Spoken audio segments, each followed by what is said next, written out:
Bienvenue sur Africa 24 dans cette nouvelle édition du Non-Stop Info. Voici les titres de l'actualité. Entretien téléphonique le 30 juin entre le président camerounais Paul Biya et son homologue français Emmanuel Macron. Lors de cet échange, les deux chefs d'État ont notamment condamné l'attentat du 29 juin contre le quartier général du G5 Sahel au Mali. La banque UBA Tchad lance Léo, le nouveau banquier virtuel, une innovation pour faciliter les transactions bancaires et améliorer la gestion de la relation client. Mais certains utilisateurs dénoncent déjà le coût élevé de l'Internet dans le pays, ce qui freinerait l'accès à ce service. Et à la découverte d'une jeune adolescente égyptienne experte dans l'art du dressage, Abir Magdi fait danser les chevaux au trot et sur chaque sabot au rythme du mizmar, le traditionnel instrument de musique. Le président camerounais Paul Biya et son homologue français Emmanuel Macron se sont entretenus ce samedi 30 juin par téléphone. L'occasion pour les deux chefs d'État d'aborder différents sujets qui concernent le continent africain et plus particulièrement l'attentat du 29 juin contre la force de sécurité du G5 Sahel au Mali. Cet échange a précédé l'arrivée du président français au sommet de l'Union africaine qui s'achève ce lundi 2 juillet en Mauritanie. Ashley Duprat. Lutter conjointement contre le terrorisme, c'est ce qui est ressorti de l'entretien téléphonique entre le président camerounais Paul Biya et son homologue français Emmanuel Macron ce samedi 30 juin.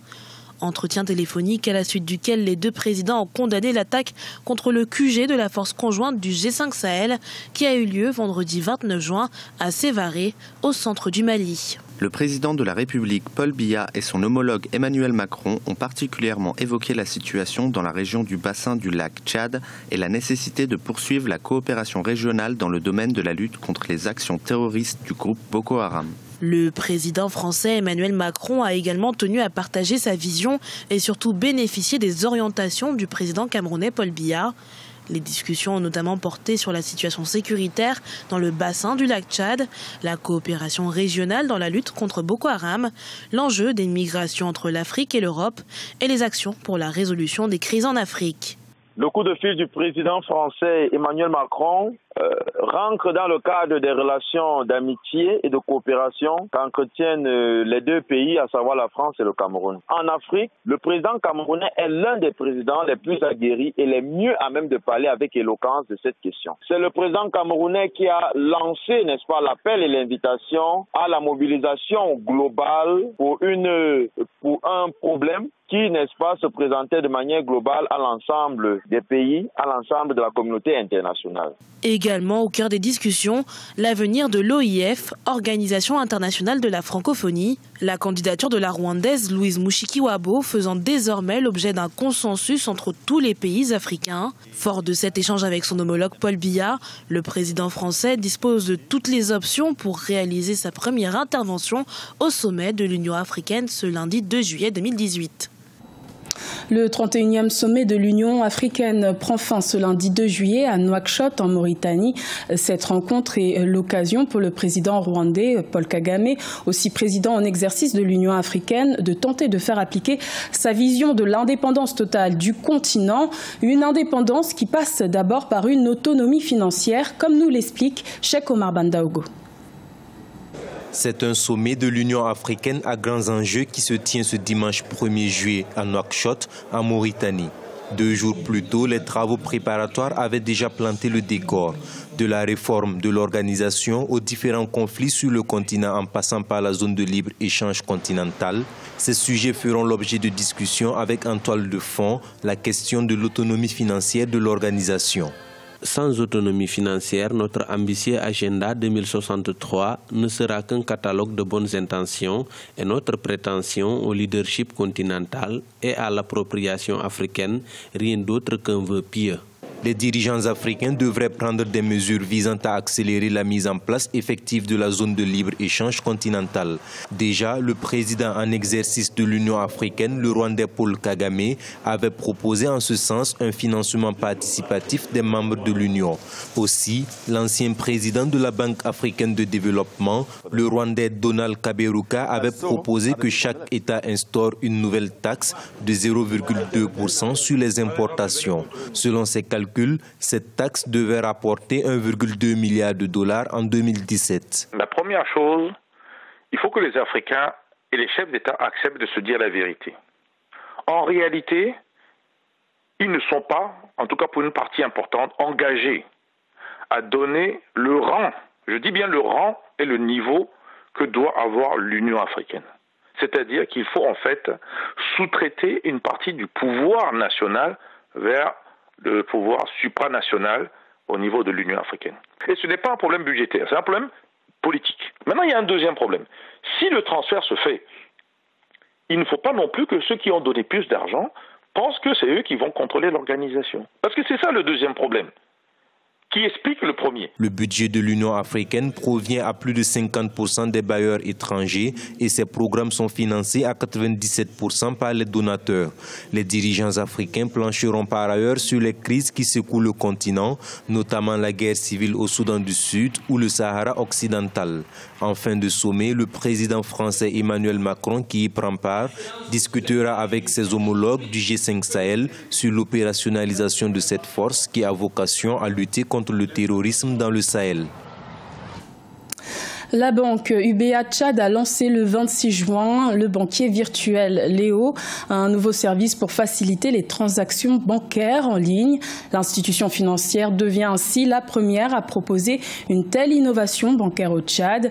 Mais pour certains utilisateurs, ce service ne profiterait pas pleinement à tous les clients à cause du coût élevé de l'accès à Internet dans le pays. Reportage de notre correspondant Mamat Ramadan.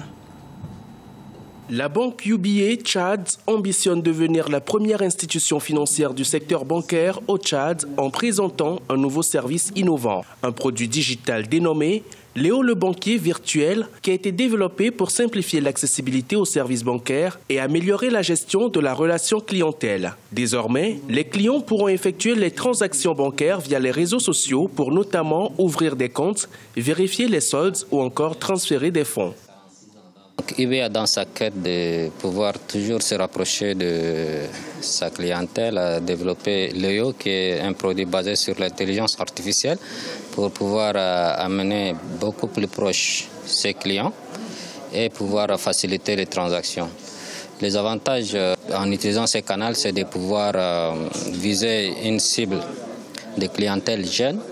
Selon certains utilisateurs, avec le coût élevé de l'Internet au Tchad et la censure imposée par les autorités sur les réseaux sociaux, ce produit de banque virtuelle ne profitera pas pleinement aux clients. Autre handicap, ce service nécessite des téléphones intelligents alors que les smartphones sont encore un luxe pour la plupart des Tchadiens. C'est une bonne initiative qu'il faut louer parce que quand on voit des fondements, ça facilite un peu la tâche aux usagers. Tu n'as pas besoin de te déplacer pour aller faire un transfert d'argent ni quoi que ce soit. Dès chez toi à la maison, tu peux déjà facilement te connecter et puis aller. Ça, c'est déjà bon, c'est un bon côté apprécié. Mais là où il faut déplorer un peu, vous savez, nous sommes dans un pays enclavé. Le Tchad, c'est un pays qui est manqué de fibres optiques. Et ça fait que les réseaux sociaux, en tant que tels, là, sont très limités. Et l'Internet est un luxe. Donc, partant de ce principe déjà, il va falloir qu'on essaye de revoir ce côté. Sinon, cela n'avantage pas en quelque sorte le Tchadien lambda qui n'a pas l'accès facilement à l'Internet. Pour aboutir à la mise en service de cette plateforme, UBA Tchad a annoncé avoir collaboré avec le géant américain Facebook. Léo le banquier sera disponible prochainement sur d'autres plateformes selon l'institution. Les éventuels utilisateurs sont appelés à disposer d'un compte Facebook pour y accéder. À la rencontre d'une adolescente égyptienne, experte dans l'art du dressage, la jeune Abia Magdi a le don de faire danser les chevaux au rythme du traditionnel instrument de musique, le mizmar. Elle fait découvrir l'art équestre aux populations du nord du pays. Un parcours à découvrir dans ce sujet de la rédaction. Elle ne murmure pas à l'oreille des chevaux, mais elle danse avec. Abia Magdi est une jeune prodige du dressage qui pratique à merveille l'art équestre dans sa ville natale de Belkas, située dans le gouvernorat de Dakalia, au nord de l'Égypte. À 15 ans à peine, cette adolescente propose des spectacles de chevaux au rythme du mizmar, un traditionnel instrument à vent. Avec une grande habileté qui justifie son parcours singulier, elle mêle tradition et modernité. Je monte à cheval depuis 7 ans. Mon père avait embauché quelqu'un pour entraîner le cheval et j'ai pensé que je pourrais essayer. Alors j'ai commencé à monter à cheval et j'ai appris comment les entraîner. Et quand j'ai découvert qu'ils étaient réceptifs à ma méthode, j'ai commencé à le faire régulièrement. J'ai appris le mawawil, la musique traditionnelle égyptienne, et les gens ont commencé à me demander de faire des spectacles. Grâce à une relation unique qu'elle développe avec les chevaux depuis l'âge de 9 ans, Abir Magdi parvient à obtenir d'eux des instants magiques qui réjouissent le public. Érigée en gloire locale, la jeune cavalière est sollicitée pour animer des cérémonies de mariage et jusqu'à présent, le secret de son succès n'a pas encore été percé. Il m'est difficile d'expliquer ce que je fais pour les dresser. Il faut juste qu'un cheval soit réceptif et cela diffère d'un cheval à l'autre. Parfois, quand j'apprends aux chevaux à faire des pas en arrière, certains peuvent s'énerver contre moi, d'autres peuvent être plus réceptifs. Mais j'ai entraîné ce cheval-là rapidement. Cela n'a pas pris beaucoup de temps, ce cheval m'est le plus cher. Les spectacles de musique et de danse sont un incontournable de tout mariage égyptien, un probable gage de pérennité pour l'art équestre pratiqué par Abir Magdi et ses équidés. Ce journal a été réalisé par l'ensemble de la rédaction. Merci de votre fidélité. Retrouvez dans un instant une nouvelle édition de l'information sur Africa 24.